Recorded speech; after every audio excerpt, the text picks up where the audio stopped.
اجتماعیت، اکٹھا رہنا اور جماعت کے ساتھ رہنا، اس میں انسان بہت ساری چیزیں پا سکتا ہے اور حاصل کر سکتا ہے۔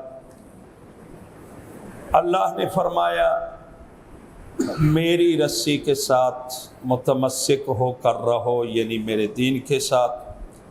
پھر سرکار رسالت محمد مصطفیٰ صلی اللہ علیہ وآلہ وسلم نے اپنی حیات طیبہ میں مسلمانوں کو اکٹھا رہنے کا حکم دیا۔ کسی پہ تجاوز کرنا اس کو ناجائز قرار دیا، یہاں تک کہ غیر مسلمین پہ بھی تجاوز سے پیغمبر نے روکا ہے۔